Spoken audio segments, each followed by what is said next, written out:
This is the Energy and Environment Committee meeting.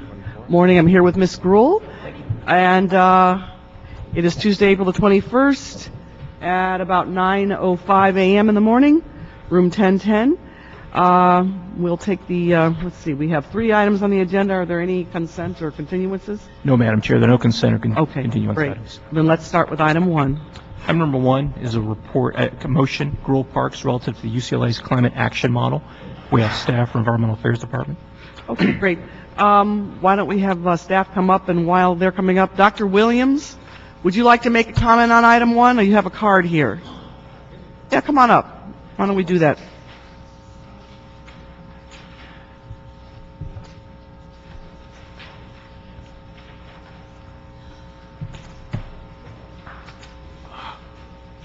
Okay, why don't we let Dr. Williams go first, and then we'll listen to the staff report.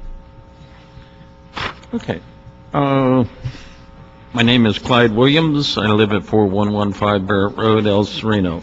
Actually, as part of my PhD at University of California, Berkeley, many years ago, I did climate change for the western margin of North America as part of paleontology. We're contracting, or you propose to contract with the University of California, Los Angeles. Good department.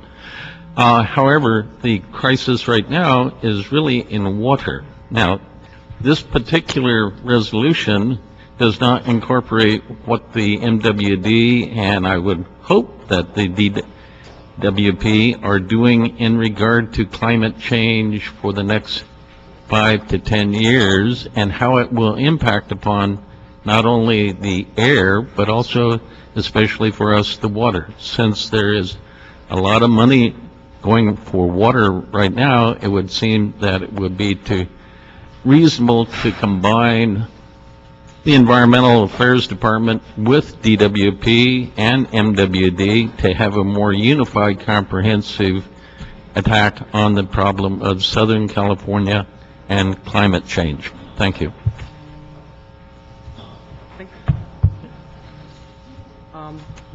Okay. Thank you. You didn't even use all your time. That's good. Okay. Yeah. Fine. Short day. You've got a couple of other items you're going to speak on today anyway. All right. Thank you. All right. So let's hear our staff report. Good morning. I'm Beth Gines. I'm the Assistant General Manager of Environment LA, and I thank you for the opportunity to report back on efforts to obtain funding for a critical piece of preparing Los Angeles for the effects of climate change. The work we're proposing is to develop, through a partnership with UCLA, the ability to predict what Los Angeles will look like in 25 years and in 40 years under different climate change scenarios. For example, how many days will the region experience extreme heat? When will that occur? What will the death toll be? What populations will experience the most fatalities? Where should cooling centers be located? What will our fire season look like? We know that there's a significant difference in fire frequency if greenhouse gas emissions are not decreased. Where, when, and how severely will the region burn? What will be the effect of sea rise at the port? Will ships be able to get under the bridges with the rising water table? And at the airport, as temperatures rise, air becomes less dense, making it more difficult to take off. Longer runways will be required. Do we have the ability to extend the existing runways? And what is the effect of climate change on air pollution? We know that air pollution has a direct effect on our health. Recent climate papers from the Cal EPA Climate Action Team estimate that Los Angeles will experience a 5 part per billion increase in ozone by 2050, resulting from climate change. Researchers estimate that the risk of dying from respiratory diseases rises 4% for every 10 parts per billion increase in exposure to ozone. With a 5 part per billion increase, we put 2% of our population at risk. The work we're proposing will not only give us the ability to predict these dire circumstances, but will also provide the city with tools to develop ways in which we can reduce our risks by having the capacity to plan for our future, to test different mitigation strategies, and to make changes that reduce our risks. The cost of the project is $406,000. If we add a water supply review of the Eastern Sierra to the project, the cost will be $540,000. However, given the current budget situation and uncertainty for the upcoming year, the city partners that we began discussions with a year ago have not been able to contribute to funding this project. I have also been in contact with private foundations, other non-city agencies, and the county. You do have an in-kind contribution from UCLA at about $100,000, right? We do. So would you back that $100,000 out of your overall cost of $540 then? No. Okay. That is in addition to the 100,000. Okay. The numbers I said were what we're looking for funding for at this point. Okay. So we have contacted other foundations, other agencies. We don't have a commitment for funding at this point. What looks like perhaps one of our potential funding sources, it would be through the stimulus funding, and we are going to apply for funding this project in some of the energy block grant money. Okay. All right, well, maybe you can come back and let us know how that goes in 90 days or so? Yes. Okay. All right, Ms. Brule, and we're also joined by Mr. Alarcon. That's my only question. Just come back and let us know how it's going. So I think it's important as we're talking about item number 3 today, the importance of what the climate change and looking at the future. What were your other partners? I know when we introduced this motion last year, we were hoping that there would be other partners. Who are the other partners that are not able to fund that were part of it? The Port of Los Angeles, the airports, and Department of Water and Power, and we'd also been discussing it with Public Works. Public Works. And they've all said no? I'm still waiting to hear definitive answers from the water side of Department of Water and Power and also from Public Works. What I'd love to do, Ms. Perry, is maybe to get those people, get them together, and sometimes we can, there might be a way to look at some of these options and then also look at the stimulus money as well. So maybe we can even do it in concert with your office. Yeah, I just want to ask you a question, and this is just something to think about because I read lots of newspapers from other parts of the country, and there's a consortium of, I guess they're scientific groups that are applying for federal funding to study prediction and analysis of tornadoes in the middle part of the country. Mm-hmm. And have you ever heard of this organization? It was just in like the New York Times in the last 2 weeks. If not, let me see if I can find it because it caught my eye because, those are the disasters, disasters that hit the middle band of our country, and we have other kinds of disasters and global warming and mudslides and things like that are all sort of tied together. And I thought about that, and maybe what I'll do is I'll see if I can find it to see where they're applying for money because it struck me as being extremely unusual and creative and proactive. But tied to that specific issue, but there may be something that we can draw from to help ourselves. So I'll see if that'd be great. I think it was the New York Times last couple of weeks. That would be great. All right, so let me see if I can Google that. Mr. Alarcon, Tim? Well, I'd like to offer a suggestion. The General Manager of the Department of Water and Power has signature authority up to $500,000, and this seems to be very relative to the work they do at the Department of Water and Power. So I would recommend that we as a committee send a letter to Mr. Nahai and ask him to fund this.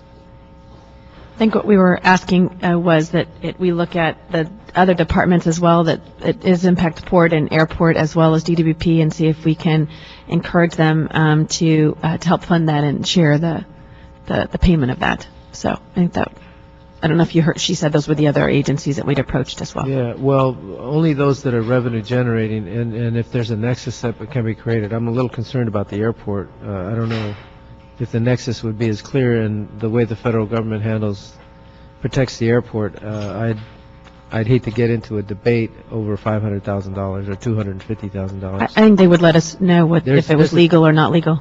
Yeah, They did not feel that it was illegal for them. That it wouldn't be legal. Okay. It would not be, I'm sorry, I couldn't hear you. They did not feel that it would be legal to fund this, given their. And how about the port? You had said they just weren't willing to. Yeah, the port. Yeah, I just has some significant budget problems as well. Yeah, I just there's a clear nexus between the Department of Water and Power and the need for this kind of study. I just think that the request from the committee would be far more impressive upon Mr. Nahai than a request from another general manager. So, Well, I'll tell you what I'm willing to do. I'm willing to ask Mr. Nahai to come to the committee and discuss it with us. That's what I'm willing to do. I don't want to make budget decisions or take Yeah. budget actions in a vacuum. I'd rather not do that, but I certainly wouldn't stand in your way if you wanted to. yeah, I'll be happy to send a letter Yeah, okay. to sponsor Well, this. I think, If I any of mean, my I colleagues introduced the want to- motion, so I think what I'd indicated earlier, that I would, and with Ms. Perry's office, sit down with those departments, not airport, and to see if they would be willing to fund it, and if we need to direct them. But I think Ms. Perry and having them come report back would be a great thing, that there's an interest. There's Mr. by- Nahai. Why don't we just ask him?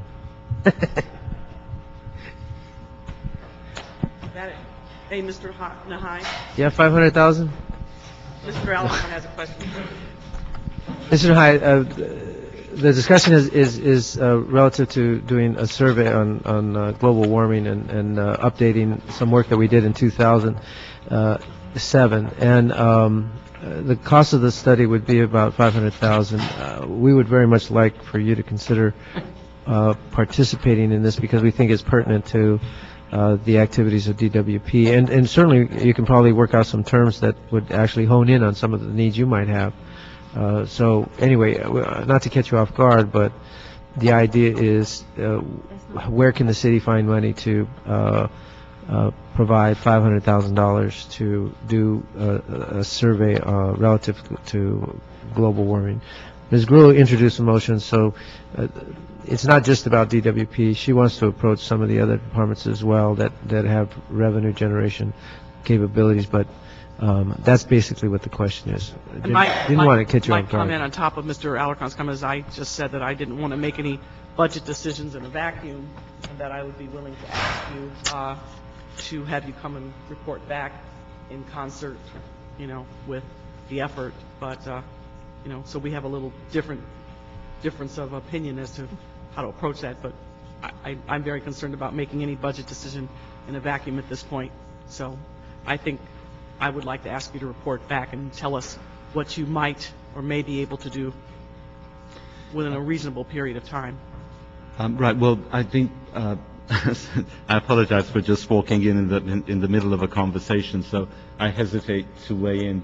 But I'm more than happy to sit with Beth and see what it is that she's thinking in terms of the study. And it may be there's actually studies that are being done already about the effects of global warming in terms of the effects on water supply and energy issues, and we may be able to take advantage of studies that are already underway as well.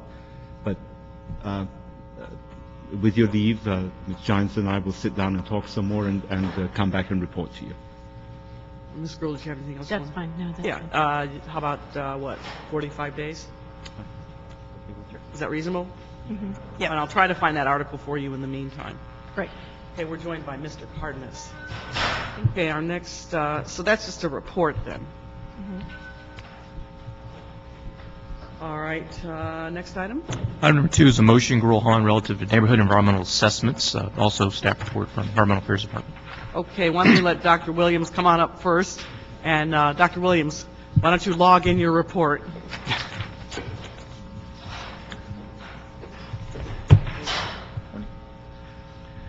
Dr. Clyde Williams, 4115 Barrett Road, El Sereno, LA 32 Neighborhood Council. The proposed element of the Environmental Affairs Department, Neighborhood Empowerment Department, it doesn't work. To ask the people of the neighborhood councils to establish what the climate change will be, the carbon footprint, it'll take too long. It'll just be a bloody waste of time. We've seen this on the department, on the DWP memo since he's here. Memorandum of Understanding. It was a total flop. We also have a situation where the neighborhood councils could react to the Bureau, the Board of Public Works recent approval of stormwater escalation. That is, we're going to have a 500% increase in fees for stormwater. The neighborhood councils are effective if they're given a long enough time, but it usually takes at least 2 months to get anything through the neighborhood councils. So it's a nice gesture, but it will be fruitless, and it'll be just another problem that will blame the neighborhood councils because they didn't react. In fact, there was one gentleman that reacted last week that we went to the neighborhood councils, but they put us at the end of the council meeting, and we had 5 minutes to present the entire Tier 1 structure. So it's a nice gesture. I don't believe it will come to any fruition. Thank you. Thank you. Okay. Do you want to say something? Yeah, just because I think we can expedite this moving forward. The whole concept, colleagues, was the fact that our neighborhood councils are a resource in which they can help educate their members and the community at large on ways in which they can reduce the carbon footprint, and to give them tools and educational materials and so forth to work with the neighborhoods. Not a requirement, but a tool for them to be able to do. And so I think what we can do is, if we could adopt this motion, Ms. Perry, and ask the department to work with Dunn to do that, that looks at something that we can give to our neighborhood councils as a way in which they can help us. In fact, not a requirement, but a way in which they can use their voices to reduce our carbon footprint, just like we're asking them to do on water and all kinds of other things. So that would be my suggestion. Okay, and Mr. Cardenas. Thank you. Is somebody here from the Environmental Affairs Department? Aye. Right there. I'm the Okay. Assistant General Manager, Beth Gines. Are you, at this point in time, do you feel that you understand what this motion is asking of your department? I appreciate the clarification that Councilmember Gruhl just provided. And I will say that we are in the process of preparing a plan to do a community-wide greenhouse gas assessment. We have done city department operations, and now we'd like to step out and do more of a community-wide one that would include public participation, and the neighborhood councils would be an integral part of education and outreach, and also providing information to us for that study. But this motion speaks specifically to the department and an assessment of a community's carbon footprint. That, to me, sounds like it could be, with all due respect, somewhat superficial, giving a community an idea of what's going on in their neighborhood and what kind of footprint they have, versus something much more involved, where it takes into account each licensed business in the community, the actual population of that community, of households. How many of those households are apartments? How many of those households are single-family residents, et cetera? And then with that, you can give a very involved perspective of what the carbon footprint is of that neighborhood. So what do you interpret that this is asking you? To give a general sense of what that neighborhood is like, or a more specific carbon footprint answer to what's going on in that community? Well, I'd appreciate some help from you in telling us what it is your expectation is. I will say that in order It's not my motion. The maker of the motion happens to be here. She's the perfect person to ask. As I indicated earlier, the intent is for you all to get with Dunn and with neighborhood councils to say, if we were going to move forward on this, what would be helpful and useful? How can we work this together that is not an added burden on Environmental Affairs Department, but allows us to look at models where we can utilize the neighborhood councils in a way in which to help educate people how they reduce their carbon footprint. I think right now they can be helpful in those communities, in those neighborhoods, to be able to do that. So, I mean, maybe Mr. Cardenas, the idea is that we ask the department to go back and meet with Dunn, and maybe, some of the neighborhood commissioners, and come back and to tell us how they think this might work. I have my own vision about how I think it might work, but I think it would be helpful to have from the department and from Dunn to come back and say, this is a good idea, not a good idea, we're going to work towards, here's how we would involve the community, et cetera. Okay. On that point, what I would do is, if I were your department, I would give various levels of effort and involvement that could result out of a motion like this, from the kind of energy that it would take for the department to do various levels of detail, light to heavy detail on what the carbon footprint is of a community, and then also on the other side, also give an opportunity for the neighborhood council / DUN to understand what kind of information would be helpful for the community to feed back to the department, so that the department can actually enhance their responses to the community to make them more accurate.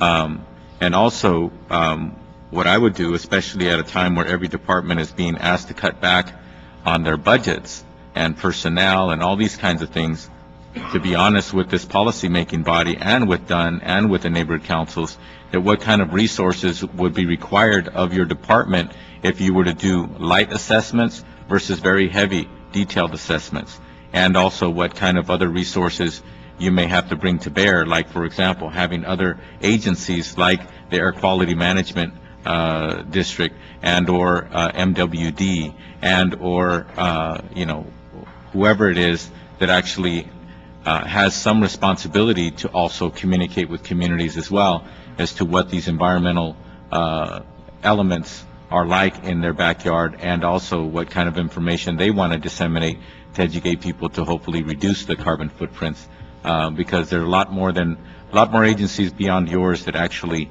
are supposed to be engaged in this kind of thing. I mean, just looking at the motion, those are the kinds of things that come to mind to me. If I were you, I would be kind of go ahead. The motion was really just a concept that we need to continue to flush out, and it was to look at ways in which we're trying to involve our neighborhood councils in efforts to deal the issue with environment. So I think if we can ask them to go back, have some further discussion with DUN, and then be able to talk about some of the issues you've outlined as well. And the reason why I bring that up in this open forum is because the last thing I would want is for a neighborhood council individual or a neighborhood council or the neighborhood council community to go around thinking that all of a sudden we the city of Los Angeles, have made a commitment to the nth degree about us being required, or your department being required, to give very detailed information and reports to them as they wish, because that's very expensive. And I'm not saying it can or can't be done. I'm not the department. That's what we're waiting for in I guess the next 45 days, right, Ms. Gruhl, is that kind of perspective. And the reason why I bring that up is because, unfortunately, I have been witness to sometimes individuals and or neighborhood councils really misinterpreting a movement or a motion by the council, and all of a sudden they're talking like it's done, and all of a sudden this requirement is laid on a particular department or what have you, and it's unfair to that department, because then they get beat up when they come in and somebody says, hey, you were supposed to get us this information. And it's like, well, no, that's not a requirement. We'd love to do that. It'll take some time. And then they get mad because it's not done already, because they don't understand this process and realize that right now for example, this requires a report back to the city council. It's not as though the department tomorrow is going to show up at a neighborhood council meeting and start disseminating their carbon footprint information to the neighborhood councils. Thank you. Any other questions or comments on this item? All right, so what do you think is realistic? Chris Rowe. Okay, hold on a second. Chris Rowe, you came. Sorry. Come on up now. Today I'll say I am actually Chris Rowe, Councilmember Perry. Council members,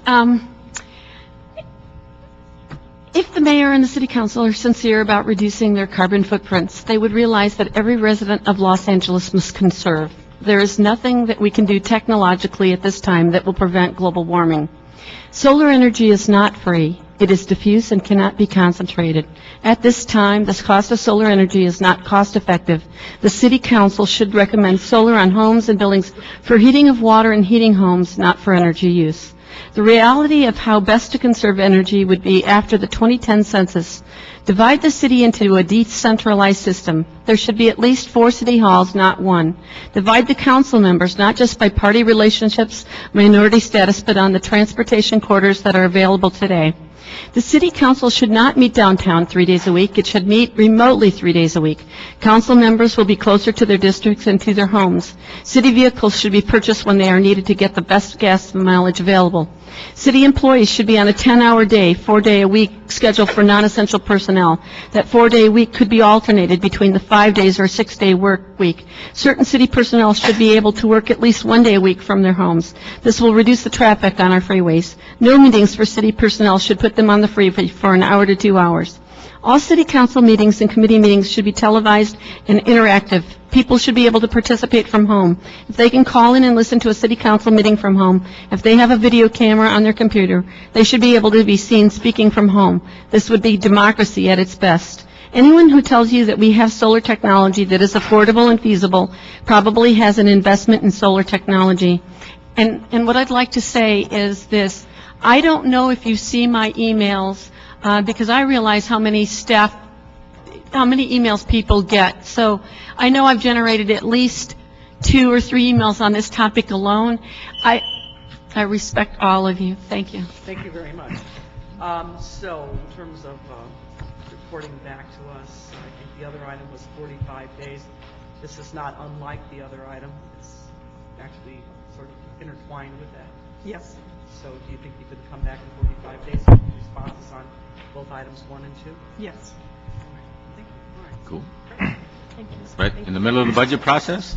That's pretty phenomenal. We have been giving some thought to this and have had a couple Oh, of cool. conversations. I think Good. we Gotta get have started. Thank you. Okay, item 3. Item number 3 is a report from the mayor and DWP relative to implementation of Phase 3 water conservation Now, plan let's order. see, we have 2 cards on that.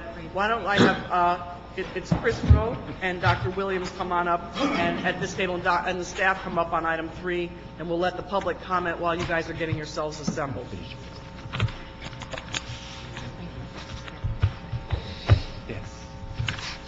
All right. Chris Rowe, you go first, and then Dr. Williams. Basically, what I want to say is this. This is an issue, just like Measure B, that should have gone to the neighborhood councils. For example, in general on water and water tiering, I went to the Sustainable Water event put on by Mr. Nahai back in September, and very pleased at what they're capable of doing at LADWP. But the reality is that what happens at their department doesn't get generated to city council, and then it doesn't get generated out to the neighborhood councils.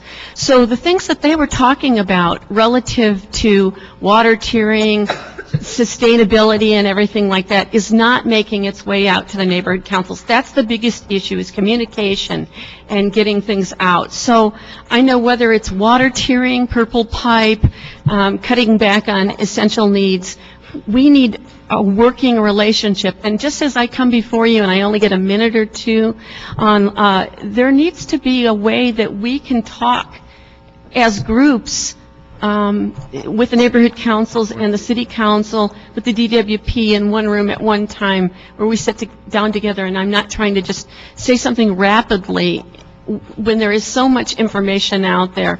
I have a public comment. Literally, there's 4 LADWP commission meetings today, and they're at the same time as this meeting right now. So the people that are involved with the LADWP committee are over at the LADWP office right now, main building, commenting. And so we're divided. Our resources, the few people that have the time to come down, that understand what is going on, are over there. So this is what happens. So thank you. Thank you. Dr. Williams? Okay, Phase 3. Why are we always behind the curve? Why wasn't this brought up several months ago and to this committee and to the city council? Why are we always behind the curve? You have item 1, trying to get ahead of find out where the curve is. We don't even know where the curve is. Is this going to be phase 3 forever? Is this going to be phase 3 for 1 year? Is this going to be phase 3 for the next 6 months? Is there a time certain to extract ourselves from phase 3? This is not clear. My concern is that you will find eventually that there's phase 4 and phase 5 because of the lack of information as to where the drought is going. I believe it will actually get worse, and especially on the snowpack. How long will it last? Phase 1, phase 2, phase 3. Is there a time certain to get out of them? What happens at the end of phase 3? What will happen at the end of the shortage year? We don't know. Will it end at September, or will it end in December, or will it end when the snowpack gets above 80%? We don't know. One of the elements is that DWP, the Board of Water and Power, should provide us with information as to where else are we going. This is not I'm concerned that this is only the beginning, not the end. So I would highly recommend that you request additional information regarding how long this will last, and will there be opportunity for phase 4 and phase 5? Thank you. Thank you. All right, Mr. Nahai. Thank you, Chair Perry. We're going to start with Mr. Pascal. Great. Good morning, Chair Perry and members of the City Council. I'm Romel Pasquale. I'm the Acting Deputy Mayor for Energy and Environment. Before you today is consideration and concurrence of the Mayor's determination to implement Phase 3 of the Water Conservation Ordinance. As we are all too aware, the state and the region continue to be in a serious drought. Despite the recent rainfall we experienced last month, we continue to have dramatically low levels in our snowpacks and even lower levels of supply in key reservoirs throughout the state. Reduced supplies from the State Water Project resulted in a recent decision by the Metropolitan Water District to reduce the city's water allocation. Last year, when the mayor introduced the city's water supply action plan and the council implemented water conservation measures, it underscored our collective goal to transform Los Angeles into a sustainable city. And the city responded by saving 24,000 acre-feet of water. But even as we took measured steps to conserve, our supply situation worsened. The mayor considered the department's recommendation to move into Phase 3 very carefully. And despite commendable increases in water conservation from a year ago, the DWP estimates that we need 2 to 4 times more conservation than current levels. We're now in the third year of below average rainfall, and we must employ every tool to conserve. Statewide reservoirs are at the lowest point since 1976. As a city, we have a history of responding to calls of conservation. Angelenos use the same amount of water that we used 25 years ago, despite an increase of more than 1 million people. But we have to do more, and we have to do more with less. The mayor's call for Phase 3 underscores a thoughtful approach to do more with less. We're hopeful that the committee considers Phase 3 favorably. Thank you. Thank you. Mr. Nahai. Thank you. Good morning, Chair Perry, members of the committee. My name is David Nahai. I'm privileged to serve as the CEO and General Manager of the Los Angeles Department of Water and Power. With me at the table is Tom Erb to my far left of our water system. And as Mr. Pasquale said, before you today is consideration of moving to Phase 3 under the Water Conservation Ordinance. I won't take up time talking about the exigent circumstances that we face with respect to our water supply situation that is well known to the members of the committee. But I will say this, Phase 3 we regard as really a sister measure to the shortage year rates which the council enacted this past Friday. And these are measures that are intended to induce behavioral change, individual behavioral changes, as we move to and continue to implement more long-term measures such as recycling, aquifer remediation, the storage programs, rainfall capture programs, and so on. So these measures are necessary in order to deal with a crisis that we face at this time. The action of the Metropolitan Water District in cutting back allocations by 10% to member agencies really closes the debate on this issue, and compels us, as with other agencies, to move very aggressively to ensure conservation. And we would urge this committee's favorable consideration of the item before you. We'd be more than happy to answer any questions that you may have. One thing I just want to ask you, I know last week we asked for quarterly reports back on the tier rates and basically when we may need to adjust them, terminate them, to fluctuate with whatever the need is.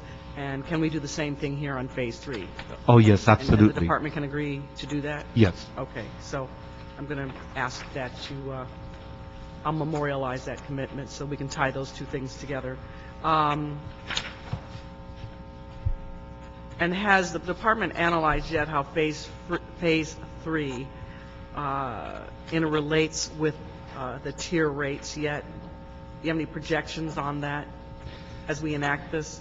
Yeah, it's very difficult to predict because we are partly in uncharted territory. Well, the reason I ask is because I thought that our public discussion and discourse on the two-tier rate system was somewhat confusing. And as we march forward into phase 3, I don't want to add to that potential for confusion. One way to clarify is, I guess, to be able to explain to the public the difference between phase 2 and phase 3, but I think we need to develop a very clear explanation as to how the implementation of phase 3 may affect the tier rating system. Well, let me attempt that. The only difference between phase 3 and phase 2 is that phase 2 allows watering 3 days a week, and phase 3 restricts it to 2 days a week, identified days, Mondays and Thursdays. In that way, it's actually a very simple, very straightforward requirement. It dovetails with the shortage year rates in that by cutting down outside watering to just 2 days a week, our customers will be better able to comply with the shortage year rates. When we think that on the residential side, about 40% of water use is outdoors throughout the city, about 30% is outdoors. By implementing this restriction and having people comply with it, it'll make it that much easier for them to ensure that they don't breach the levels under the shortage year rates and stray into a tier 2 territory which will be more expensive for them. I'll also add this: the shortage year rates are a self-enforcing mechanism because there's a price signal that happens automatically as a result of the water use. Going to phase 3 is not self-enforcing. You know what I would suggest, just to make it really easy? I don't know if you even have the ability in your budget to do this, but a simple insert in people's bills explaining maybe like 5 frequently asked questions about water conservation, tier structure, and then our phase 3, or however you want to put that, in layperson friendly terms so that regular people can understand it. But just maybe a simple insert in the next 30 to 45 days, as it's hot already, and implementation is about to kick in. It's one thing for us to have these inside the Beltway conversations, but I could easily see a customer getting a bill, not understanding the two-tier structure and cutting back 15%, and then phase 3 kicks in, and they may feel that, the rug's been pulled up on them even higher, or out even more, and that they might not be able to catch up on this. I understand, and Mr. Romano can explain a little bit of the outreach effort that we're going to be pursuing here. With respect to the customer notification, the bill insert, we actually have a bill insert on shortage year rates that's set to go to the printer and begin running May 1st. Okay. As well as there's in our bill connections that goes with every bill, we have water saving tips and other basic information. If the council acts today on this matter, we will be able to include that beginning May 1st as well and explain the complementary So nature. that's on the two-tier. Yeah, on two-tier plus the phase 3, we can add phase 3 in, but So we're it's waiting. not too late to add that in? It's not too late, but today, it would really, today or tomorrow. And if not, we can still then, we are going to do a separate letter to all customers and to low-income customers as we committed. We have fact sheets that we're going to share with you today already on shortage year rates that are going up on our website that will explain shortage year rates as well as phase 3 to all customers. Customer service reps will also have that information in addition to the other outreach activities that we're doing. And just out of curiosity, how do you deal with the language issues in your outreach piece that goes in the bill? How do you do that? I think we've tried to simplify a somewhat complicated issue as much as possible. I'd like to share those materials with you today. I think to the extent that phase 3 is the most easy to communicate, it will help to say that, if you cut back your outdoor water use to simply 2 days per week, you're currently watering 4, you're going to save half of that outdoor water use. And languages. Oh, and in different languages, it'll be in Spanish and English, and we can make it available in other languages online or for customer service reps as well. Our customer service reps have the ability to communicate in dozens of languages, I believe, 100 languages. 100 languages. Okay. Any other questions or comments from Mr. Alarcon? Yeah, I was a little concerned because the way the ordinance is written, it says that all conditions of Phase 2 and Phase 1 apply under Phase 3, so there's conflicting messages there. If Phase 2 applies, then you can water 2 days a week, or 3 days a week, on Saturdays. But under Phase 3, you're not supposed to. But it says that all conditions apply. So it's very confusing, and I think the language needs to be tightened up to exclude those provisions in Phase 1 and Phase 2 that will not apply under Phase 3, or will be superseded by Phase 3. There's no indication which one supersedes the other. It needs to be clarified. Joe. My understanding of it. I can read it. I'll read it to you before you tell me to read the ordinance again. I'm gonna read it to you, Mr. Nahai. So, it says under Phase 3, prohibited uses applicable to customers. Should Phase 3 be implemented, Phases 1 and 2 of Section 121 blah blah blah shall continue to remain in effect, which includes you can water on Saturday. The intent there, Councilman. I know what the intent is. I'm saying it needs to be clarified because people out there will interpret it literally, and they will have a good legal argument. You're a lawyer. Yes, I am. I'm saying it just needs to be clarified. Somebody was lazy. They didn't want to put in the exemptions, the things that would be excluded by Phase 3, so they just said all the things above will apply, and that's not legally enforceable. Do you want my reaction to that, or this is the ordinance that we have, and this is what the city council voted for, and it's law in the city. But I'm wondering, is it your position that we should go back and amend the ordinance at this time to say something maybe like whatever we need to do to clarify it? In terms of communications with our customers, we're going to make it absolutely clear that it's 2 days, Mondays and Thursdays, in advertisements as well as all public communications. The question is not that. The question is whether it's legally enforceable or not. Again, talking as a lawyer, since you addressed me in that way, I think when you read these two paragraphs, paragraph 2 is clearly intended to supersede paragraph 1, and it says no landscape irrigation shall be permitted on any day other than Monday or Thursday. I just think that somebody who will want to make confusion out of it will make confusion out of it because we've given them that opportunity, and I don't think it would be that difficult to clarify it. So in the action that we take, we should reiterate it in a way that it makes it clear to everybody that we're not talking about watering on Saturday. You can only water on Mondays and Thursdays. Having said that, have we done some kind of study about what plants we may lose, maybe perish, particularly in the San Fernando Valley when it's 100 degrees in April? What if we only water 2 days? Have we done any studies on that? I'm sorry, this actually only pertains really to sprinkler watering, not to hand watering. An individual can hand water their lawn under this without violating it, as long as it's before 9 or after 4.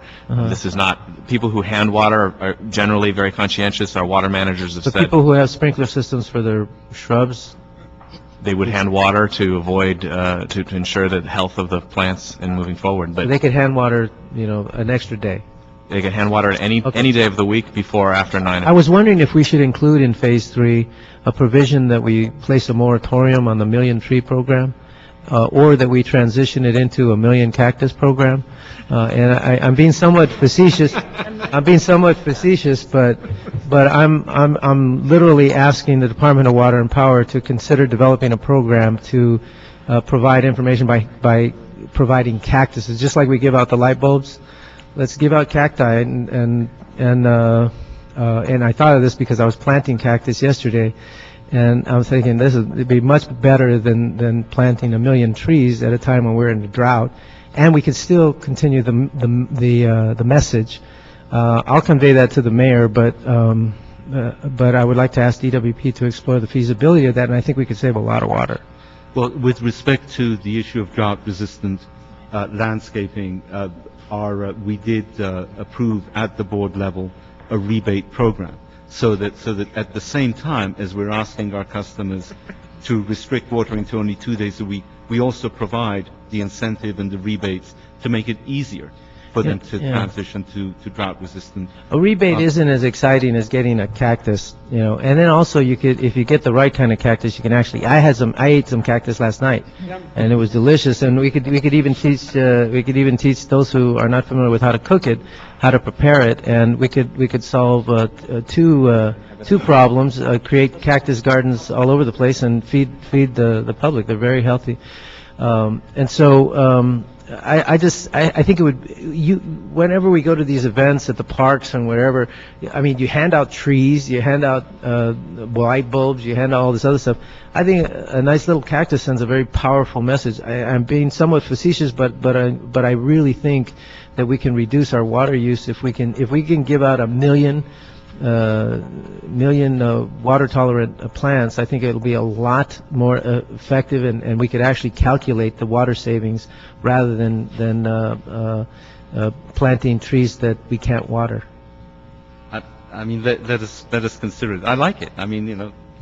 A cactus for every resident in Los Angeles. Oh, Mr. Nahai, your face tells it all, whether you like it or you don't like it. But this is a much better expression than the one I'm usually familiar with. But I really think we have to do this in the San Fernando Valley in particular, but in other parts of Los Angeles as well. Teach people how to be much more sensitive. I'm glad the Department of Water and Power has the rebate program, but I think we can take it a step further in cooperation with the mayor's office and the rest of us. Thank you. Thank you. Quick question, a couple things on. One, why do we choose Phase 3 instead of Phase 2? What was the line in which we crossed to go to just 2 days versus 3 days? Is it just the 10% reduction? Is there anything else why we weren't going to the Phase 3? This decision, or recommendation, I should say, was arrived at in anticipation of the Met cutback. And then in reviewing just the water situation that isn't getting any better. And as Mr. Pasquale said, the mayor considered this for quite some time, weighing all of the different options before recommending it to the council. I think it comes down to this. If we don't meet the Met requirements, the monetary effect on the city is unthinkable. we would have to pay for the water at double, and in some instances quadruple, the normal rates. And so some may say that we're shooting high here. We are.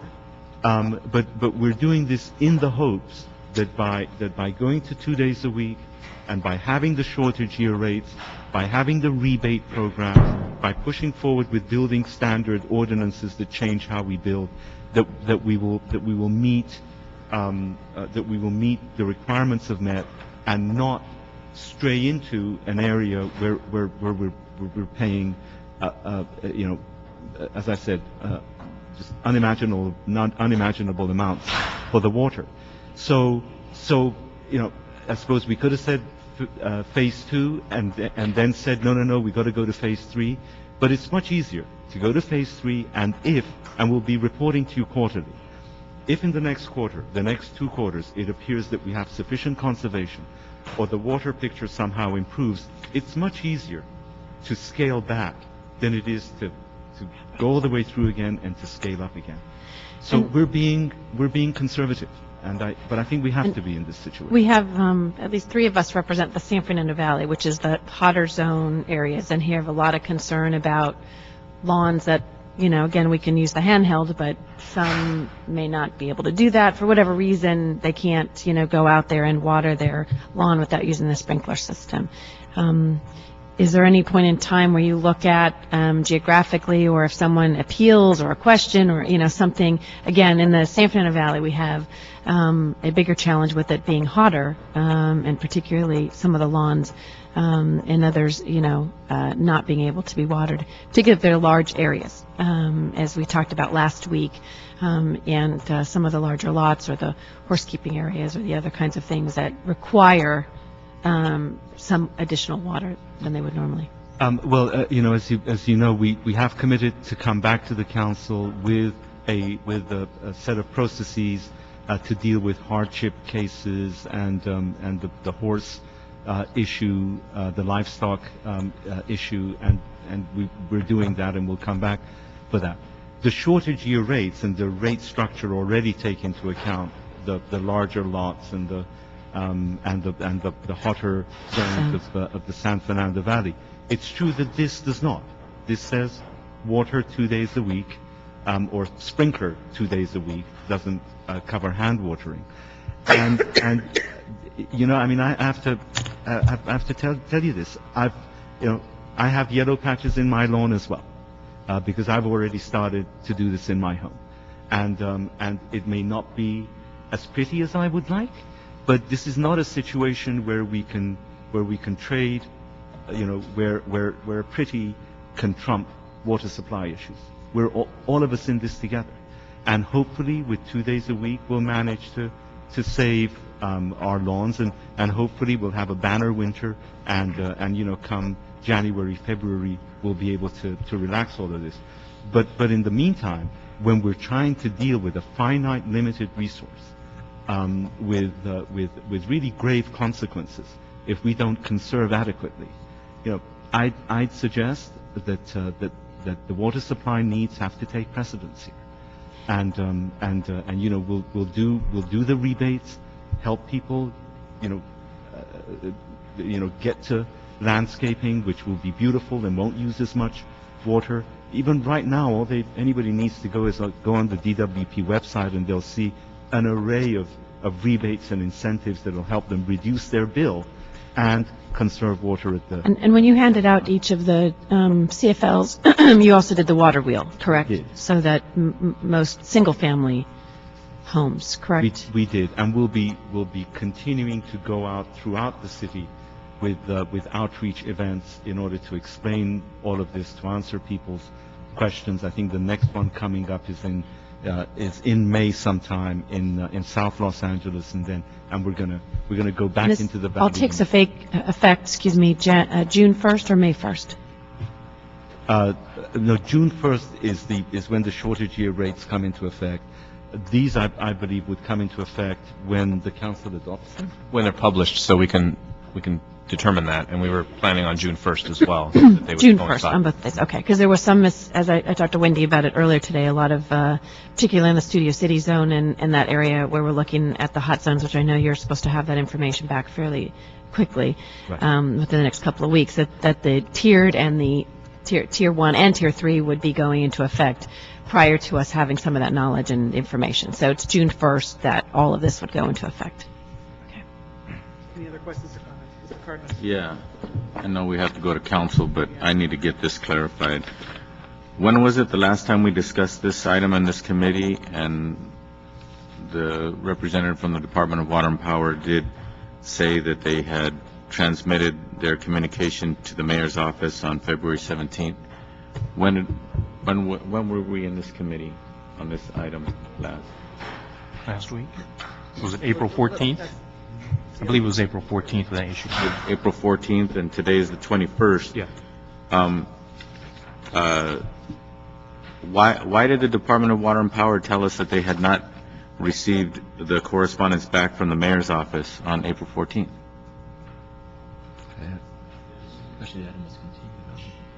Speaking of the microphone. I was going to say, I believe the item was continued. We were here on April 14th. No. I specifically asked a question in this committee.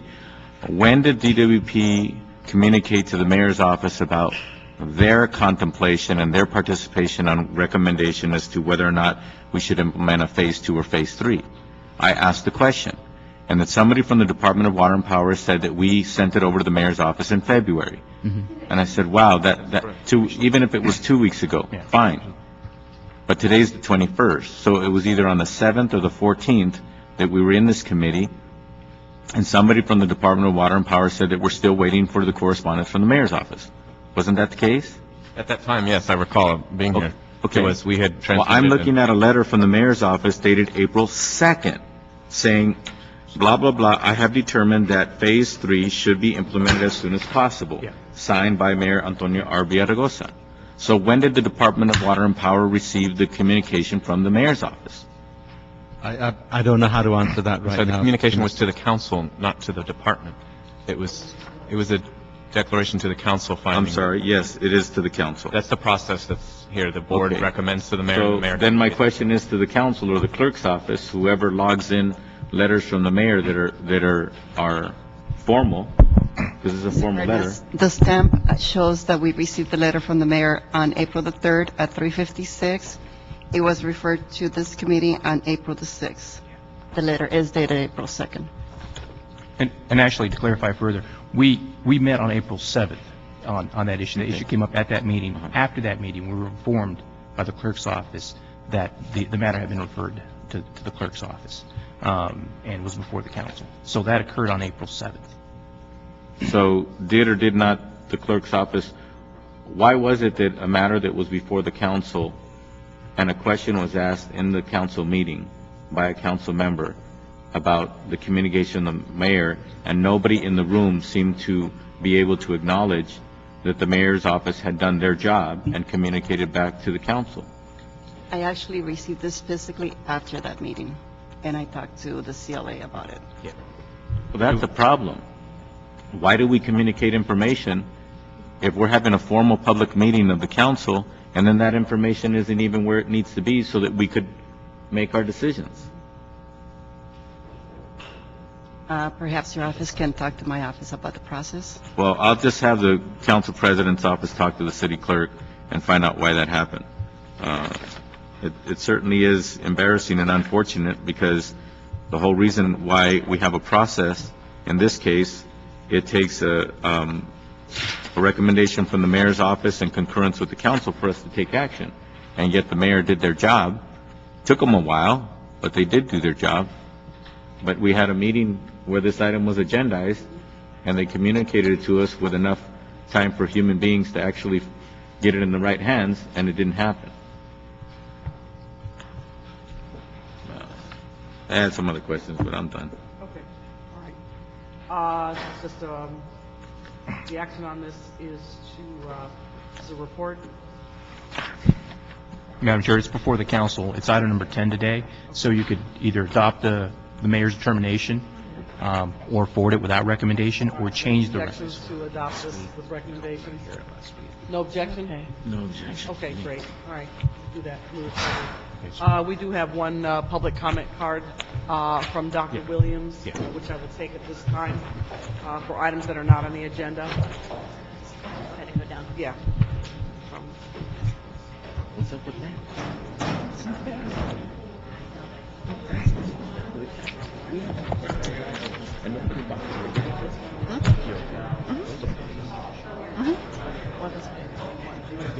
Yeah, you can't. It was a process. Are we still, She adopted the termination. Yeah. the meeting's still in session? Have you ever had a problem with it? Have you ever interacted with it? Yeah, Is there's no there- session. Sure.